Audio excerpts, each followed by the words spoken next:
My foster brother said video games triggered his childhood trauma, so my parents made me move my PS5 to the spider-infested garage, but I set up a camera after my controller went missing. My foster brother insisted I was poverty-shaming his rough childhood by playing video games, and our parents agreed. Norman had spent the first 13 years of his life raised in one of the worst crack houses in the city, but despite this, he actively claimed it didn't give him any sort of trauma or PTSD. Like, he was proud of coming out unaffected, until one year he found out my Christmas present was worth $14 more than his. Suddenly, he was a broken victim with complex PTSD, and seeing younger kids get nice things activated his repressed memories. When my 10-year-old cousin got LED lights for her birthday, he broke the remote because his childhood had no light. He even told my aunt to stop buying her kids Christmas presents, then demanded our parents compensate him for what he never had with monthly surprise gifts. And when I got a PS5, with my own money, he said this was emotional violence. I first told him he could play too, even offered to buy him a custom-made controller, but he refused. Upon his request, my parents only let me play when he wasn't in the living room. I even used headphones, but that wasn't enough. Norman didn't feel safe walking around the house knowing his repressed trauma was being shoved in his face. Within a week, the PS5 was moved to my bedroom where the monitor ran at 30 FPS. That satisfied Norman for 2 days. I got home from school to find Mom cradling him on the bathroom floor. He was shaking, tears streaming down his face. When he saw me, he started backing away like a mouse seeing a cat. 20 minutes of crying later, he opened up about how he caught a glimpse of the PS5 menu walking past my room. All those other kids, he sobbed. They had bedrooms, games. I had nothing. Mom somehow took his side. She looked at me like I was the one who raised him in the crack house. The new rules were immediate. 1 hour of PS5 max. After 9 p.m. only because that's when Norman goes to his room. Minimum TV brightness so the light doesn't shine through under the door for him to see. When I tried to protest, Dad said, "He's never had what you have. Are games worth destroying his recovery?" They made me feel like the bad guy. So for the next few weeks, I tried my hardest. I followed every rule and focused on just enjoying my games. But then Norman started documenting my violations. Photos of the light under my door, claiming it gave him glimpses of what he missed. Recordings of aggressive clicking of my controller from the hallway. After enough of these violations, my parents gave me a choice. Give the PlayStation 5 away or move it to the basement. I chose the basement. It had no heating and spiders dropping onto my head from the ceiling. The old TV had maybe 3 working pixels, but at least I could have my volume up and play for as long as I wanted. That's what they said. Until Norman failed his midterm. He'd been skipping class to hang out with college kids and smoke grass. But somehow, failing was still my fault. He told our parents he could hear the PS5 through the floor during his study time, but decided to not say anything, so I enjoy what he never had. My parents looked at him as a martyr. The next day, they moved my PlayStation 5 into our garage that hadn't been used in years. This way, it was impossible for Norman to hear. The garage was filled with opened paint cans from the 80s. Dead wasps, cockroaches, ants, insects science hasn't even discovered. That's where I spent my Saturdays, as gaming was now again banned on weekdays. It stayed like that for 3 months. Nobody complained. But then Norman needed something from the garage. When he walked in, it triggered full-body tremors. He collapsed on the floor and needed help. That's when my parents decided they were done. The only possible solution was to sell the PlayStation 5. He can play mobile games, Norman said, still acting like Mother Teresa. That's what poor kids did. That's what I did. My parents nodded. Mom started looking up secondhand PS5s on eBay. That's when I snapped. "Shut up!" The words exploded out. "I offered to share. I've done everything you asked." Norman played the victim again. "I'm sorry I was poor, okay? It's my fault I have trauma and my parents beat me. I'm such a failure. It's okay, Normie." Mom hugged him. His face changed to a smile. "He's going to sell the console, sweetie, don't worry." I couldn't take it anymore. "I'm done," I yelled. "You want to see what your precious traumatized sweetie actually does?" I pulled out my phone and connected it to the TV in the living room. I set up a camera after my controller went missing 4 weeks ago. Norman's face went white. He marched towards me, but his sudden reaction caught my parents' eye. "What's going on, Norman?" Dad said. "Nothing. Every Sunday," I interrupted. "When we're at church, Norman's been charging neighborhood kids $10 an hour to play my PS5. The footage started playing. There was Norman, collecting money from the 2 quiet brothers from around the corner. Mom's mouth fell open. "I'm not done." I swiped to the screenshots of Norman's texts. "Don't worry. My foster parents believe anything if I cry." Dad stepped forward. "Norman, is this, and isn't it such a coincidence," I interrupted, "that the exact day these kids said they couldn't afford to pay him anymore is when he demanded I sell the PlayStation 5 completely?" The room went silent. Norman was about to cry. Real tears this time. My parents were staring. The silence stretched on like someone had hit pause on the whole world. Norman's face kept changing expressions like he was scrolling through filters, trying to find the one that would save him. First confusion, then hurt, then that wounded puppy look that usually worked on Mom. The TV screen behind us still showed his text messages frozen in place. Those words about my foster parents believing anything if he cried. Mom's eyes darted between the screen and Norman, her mouth still hanging open like she couldn't process what she was seeing. Dad stood there with his arms crossed, that vein in his forehead starting to show the way it did when he got really mad. Finally, Dad cleared his throat and pointed at the screen. "Norman, explain the money." His voice was quiet but firm, like he was trying to hold back something bigger. Norman immediately straightened up and put on his concerned face. "I was creating a safe space for those kids whose parents can't afford gaming systems." He looked right at Mom when he said it. "You know how hard it is for poor families." Mom's shoulders dropped a little, and I could see her already buying it. "So you were helping them?" she asked, her voice soft again. Norman nodded quickly. They needed somewhere to play where they wouldn't feel judged. While they went back and forth about Norman's supposed charity work,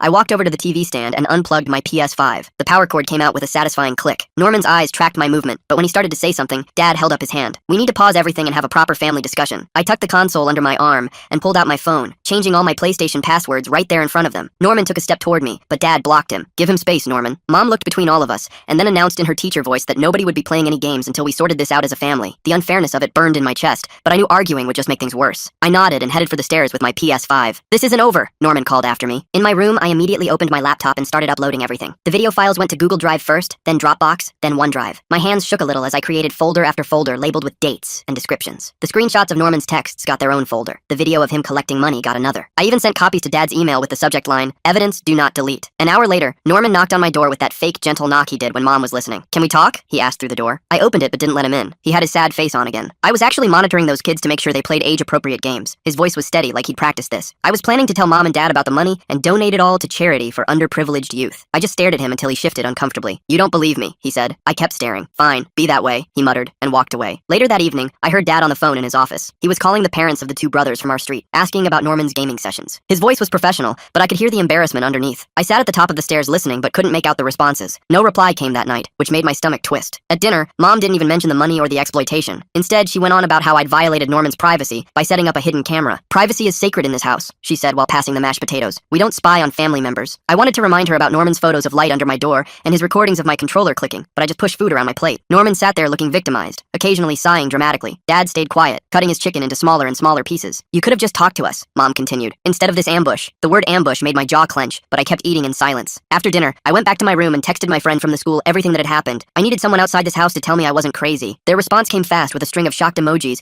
and then real words about how messed up the whole situation was. "Norman's playing quite the game here, isn't he? Those tears about seeing all those other kids with bedrooms sounds rehearsed when he's charging those same kids money to play the PS5 he supposedly can't bear to see. They offered to let me crash at their place if things got worse. Just knowing I had somewhere to go made the walls feel less like they were closing in." The next morning, I woke up to my phone buzzing with notifications. Norman had posted on social media about being ambushed and betrayed by family who should support each other through difficult times. The post already had dozens of comments from kids at the school and people from Mom's book club, all offering support and saying how strong he was. My stomach dropped as I scrolled through the responses, watching him control the whole narrative before I even had a chance to defend myself. I grabbed my backpack and headed to the school, my stomach churning as I walked through the main entrance. Kids were already whispering and pointing, their eyes following me down the hallway. Someone had shared Norman's post in the group chat, and now everyone knew something was going down at my house. I kept my head down and made it to first period, where my friend gave me a look that was half pity, half curiosity. The teacher started talking about the Revolutionary War, but I couldn't focus on anything except the buzzing phones around me. Second period had barely started when the office assistant knocked on the door and handed my teacher a pink slip with my name on it. The walk to the counselor's office felt like it took forever, my sneakers squeaking on the polished floor. Davina Nair was waiting for me with her door open, gesturing to the chair across from her desk. She closed the door and sat down, pushing a box of tissues toward me even though I wasn't crying. She said she'd heard there was some stuff happening at home and wanted to check in. I started telling her everything, from the crack house story, to the PS5 in the garage, to the footage I'd shown my parents. She listened without interrupting, just nodding and taking notes on her yellow pad. When I finished, she leaned back and told me I'd done nothing wrong by protecting my property and documenting what happened. She pulled out a folder and started writing down a plan for me to follow. Document everything with dates and times. Set clear boundaries about what I would and wouldn't discuss with Norman. Don't engage when he tries to provoke me. Keep copies of everything in multiple places, including a cloud drive she helped me set up right there. For the first time in days, I felt like I had some control over the situation. That evening, when I got home, Dad was in my room setting up the PS5 on my desk. He didn't say much, just that it was staying in my room from now on, no common areas at all. He plugged everything in and made sure it was working, then squeezed my shoulder before leaving. It wasn't an apology, but the gesture meant something. I spent an hour organizing my games and setting up the system exactly how I wanted it. Around 8 that night, Norman knocked on my door with this practiced look of sadness on his face. He said he was sorry for any misunderstanding and hoped we could share the gaming system like brothers should. I told him no thanks and started closing the door. He immediately raised his voice so our parents could hear him saying he'd tried to make peace, but I'd refused to forgive him. Mom called up asking what was happening and Norman told her he'd apologized, but I wouldn't accept it. 3 days passed with Norman giving me the silent treatment, which pretty nice. Then Saturday morning, someone knocked on our front door while I was eating cereal. Mom answered it, and I heard Emmeline Conti's voice asking about money her sons had paid Norman for £5 time. Mom's face went completely white as she realized the neighbors knew about the whole thing. Dad actually looked relieved to have someone else confirming what I'd been saying. Emmeline stood there with her arms crossed, saying her boys had paid $40 total and she wanted it back. I stayed in the hallway listening as Mom tried to explain. It was all a misunderstanding. Dad disappeared into his office and came back with his laptop, pulling up our home security system. He started checking the footage from all the Sundays we'd been at church, his face getting more serious with each video. There was clear evidence of kids coming and going from our garage, timestamps matching exactly with when we were at service. He turned the laptop toward Mom, showing her kid after kid entering our garage while we were gone. Mom kept trying to find some explanation, but even she couldn't argue with the video evidence. That evening, we all sat around the dining room table for a family meeting. Dad said Norman needed to pay back the money, and we needed to establish new boundaries around the gaming system. Mom immediately changed the subject to whether I'd violated Norman's privacy by recording him without permission. She went on about the ethics of surveillance and how I'd broken trust in the family. I was too tired to even argue anymore, and just sat there while she talked. Norman sat there looking victorious while Mom defended him. The next day, I went to the electronics store and bought a small lockbox for my controllers and cables. I gave Dad the combination, but nobody else, setting it up in my closet where I could lock everything away. Norman saw me carrying it upstairs and called it aggressive behavior. I just shrugged and kept walking to my room. That night, my phone buzzed with with a long text from Norman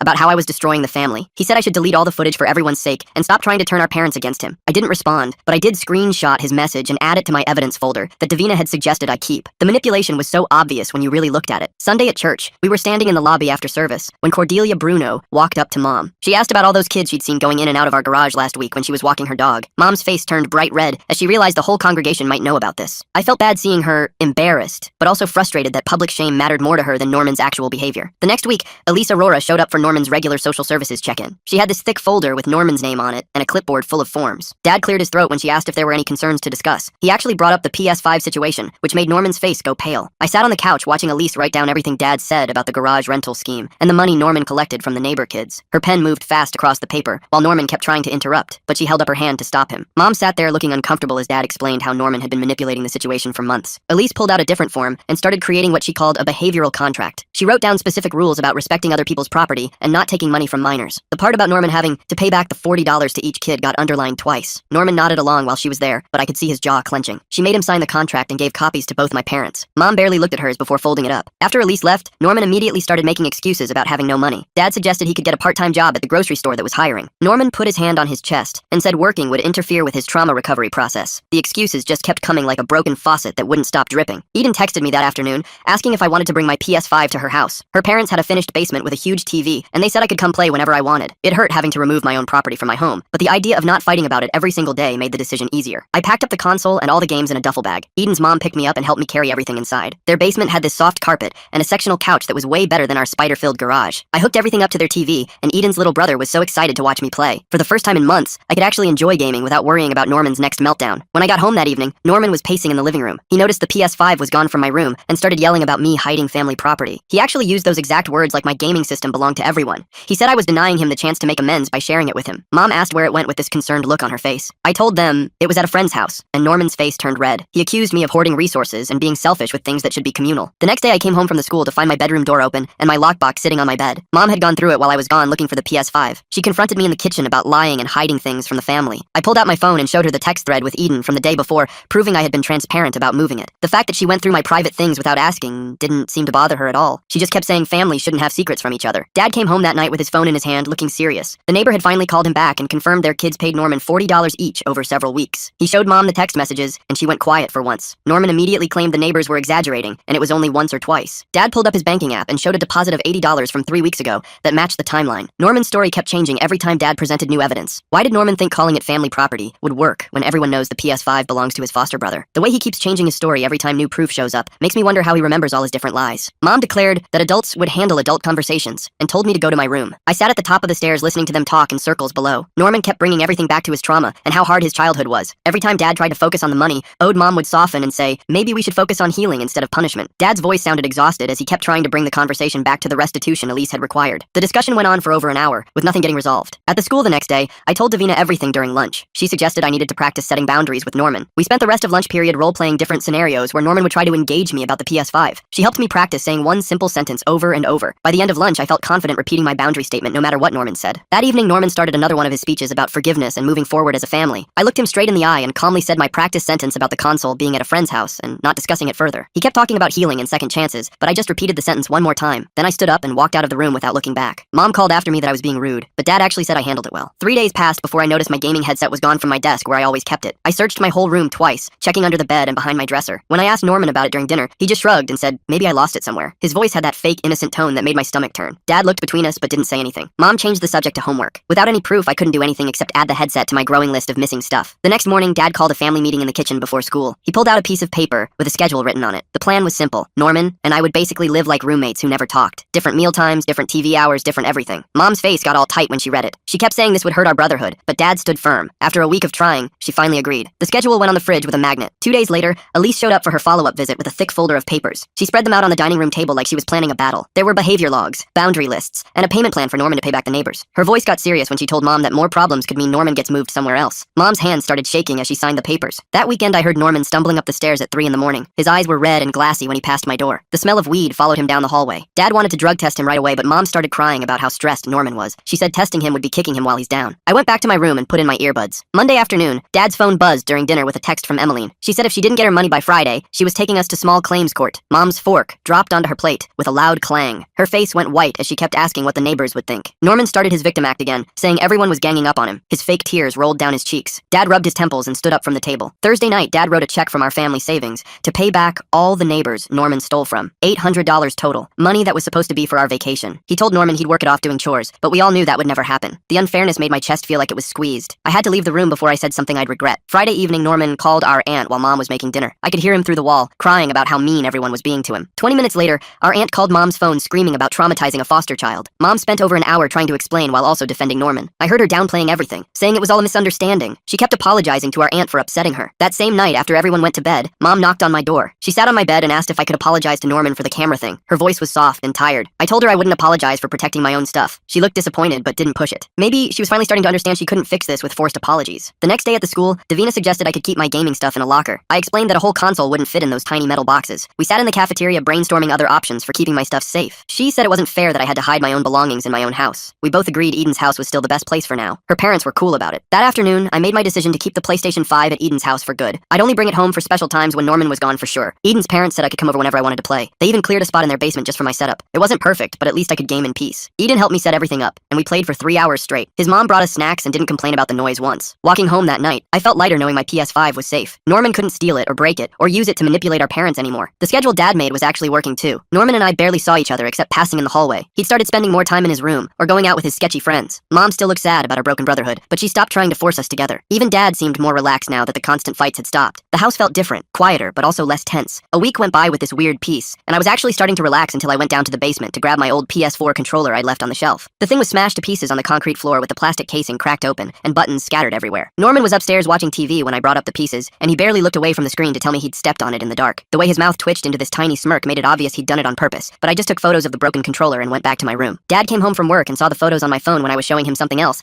and for once he actually got mad at Norman instead of me. He told Norman he had two choices, either pay me $40 for a new controller, or do extra chores around the house for the next month to work it off. Norman spent the next hour arguing about how unfair this was, and how accidents happen, and how I shouldn't have left it in the basement anyway, but Dad didn't budge. Mom sat on the couch the whole time, not saying anything, which felt like progress, even though she kept giving Norman these sad looks. Norman finally stormed off to his room and slammed the door so hard, a picture fell off the hallway wall. That night around 11, I heard shouting from downstairs, and then this huge crash that shook my whole room. I crept to the top of the stairs and saw a fist-sized hole in the hallway wall with drywall dust all over the floor. Norman was sitting on the ground with Mom holding him and rubbing his back while he fake cried about how nobody understood him and how the chores were triggering his trauma. Dad stood there looking completely defeated, and I could tell he'd already given up on making Norman follow through with anything. The next morning, Dad was up early patching the hole with spackle while Norman slept in until noon. I stayed in my room most of the day, grateful for the lock on my door that I'd installed myself after Norman kept barging in without knocking. Elise showed up on Tuesday after Mom called her about the wall incident and had a long meeting with my parents in the living room while Norman sulked in the kitchen. She decided Norman needed anger management sessions twice a week starting immediately, and he threw another fit about how therapy was making him worse, not better. The first session was Wednesday, and he came back telling everyone the therapist was an idiot who didn't understand real trauma. By the second session on Friday,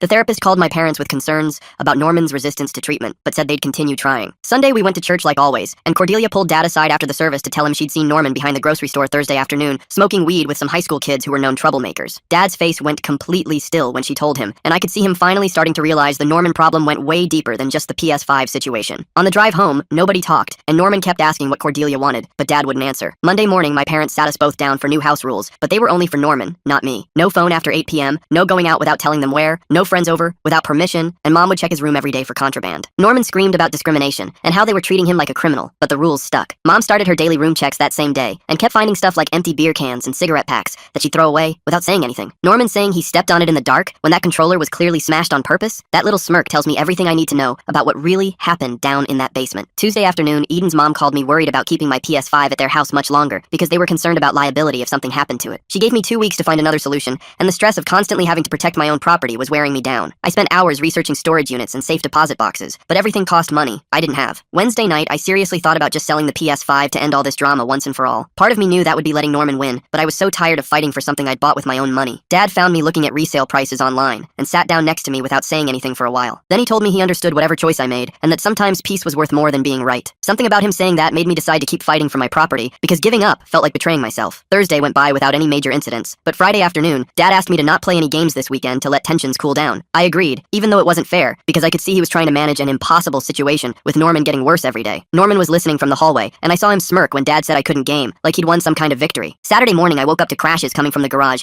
and ran outside to find Norman tearing through boxes and old furniture looking for my PS5. He'd convinced himself I was hiding it there and was throwing stuff everywhere, making a huge mess. When he couldn't find anything, he went straight to Elise, who was doing a home visit, and told her I must have sold the PlayStation 5 and kept all the money for myself. She asked him for proof of sale or any evidence I'd sold it, but obviously he couldn't provide anything because it wasn't true. That Sunday afternoon, Elise showed up without warning for another home visit, and I knew this was my chance to clear things up. I grabbed my phone and pulled up all the texts between me and Eden, showing how we'd arranged for the PS5 to stay at her place temporarily. Then I showed her the photos Eden had sent me of the console sitting safely in her room next to her desk. I opened my banking app and scrolled through months of statements, showing no big deposits that would indicate I'd sold anything. Elise took notes on her tablet while looking through everything, and I could see her writing something about a pattern of false accusations. Norman watched from the doorway, getting redder and redder, until he finally exploded about how everyone always believes lies about him, and stormed off to his room, slamming the door so hard a picture fell off the wall. Elise tried to talk to him about the false accusations, but the second she knocked on his door, he started hyperventilating and gasping like he couldn't breathe. Mom rushed over trying to help, but Elise just stood there typing notes into her tablet about his behavior instead of reacting to his performance. She told Mom professionally that she needed to maintain boundaries during the assessment, and Mom backed away looking confused. I watched from the kitchen doorway, seeing someone finally not fall for his dramatic act, and it felt like watching a magic trick get exposed. The next week, Dad surprised everyone by scheduling an intake appointment for family therapy, which Mom reluctantly agreed to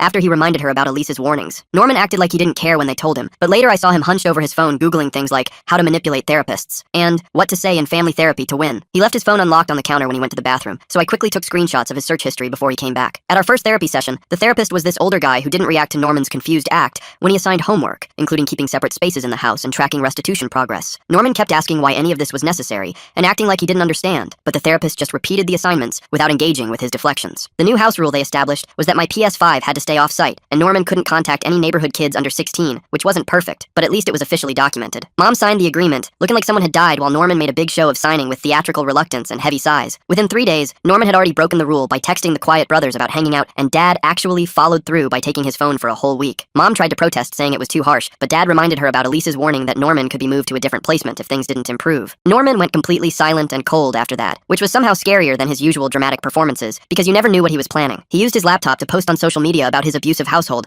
and how his foster family was treating him like a prisoner, but the comments section turned into a roast session. Kids from the school who knew the real story started commenting about how he'd been charging money for the PS5 and lying about everything. The public humiliation seemed to affect him more than any punishment we'd tried, because he deleted the post within an hour, but screenshots were already being shared in group chats. One evening when I was doing homework, Norman came into my room and offered what seemed like a genuine apology, saying he knew he'd been difficult. I thanked him, but kept my distance and didn't engage much because I couldn't tell if this was real or just another strategy to get something. He looked hurt when I didn't immediately forgive him and trust him again, but after everything that had happened, I couldn't afford to let my guard down. That weekend, I packed up the PS5 and brought it to Eden's house for a game night with friends, and it felt amazing to just play normally without any drama. We played for hours without worrying about volume or time limits, or someone having a meltdown about childhood trauma. I realized this might be how things would have to be from now on, and surprisingly, I was okay with keeping my gaming separate from home if it meant avoiding the constant battles. When Elise came for her monthly review, she noted that Norman was showing partial compliance with the new rules, but warned that continued issues could mean moving him to a different placement. Mom and Dad finally seemed to understand that this wasn't just about video games, but about Norman's whole pattern of manipulation and lying to get what he wanted. Norman kept playing victim, but more quietly now, like he was testing boundaries to see what he could still get away with without triggering real consequences. The next 3 weeks dragged by with everyone walking on eggshells around each other. Norman stopped his big dramatic scenes, but I'd catch him watching me from doorways when he thought I wasn't looking. Mom and Dad kept the PS5 at Dad's office, where I could only play it Saturday mornings before his weekend shifts started. I'd wake up at 5 a.m. and bike 4 miles in the dark just to get 2 hours of gaming in before he needed his desk back. Norman started spending more time in his room, but I could hear him on the phone late at night, talking to someone about new opportunities and better deals. My parents looked tired all the time now, like they aged 5 years in 1 month. Dad started locking his home office when he left for work, and Mom put a padlock on the garage after Norman tried to sell our old lawnmower to some guy from Craigslist. I got a job at the grocery store bagging groceries 20 hours a week and started putting every dollar into a savings account my parents didn't know about. The bank teller helped me set it up without needing a parent signature since I was 17. Every shift I worked, I calculated how many more bags of groceries until I had first month's rent and deposit for my own place. Norman tried following me to work once, but my manager kicked him out for harassing customers about donations for foster kids. I kept my work schedule hidden and started taking different routes home so he couldn't track my hours or figure out how much money I was making. Wow, what a ride that was. I'm really curious what kind of questions you'll end up exploring on your own adventures too. Can't wait to do this again soon. Like the video, it helps more than you think.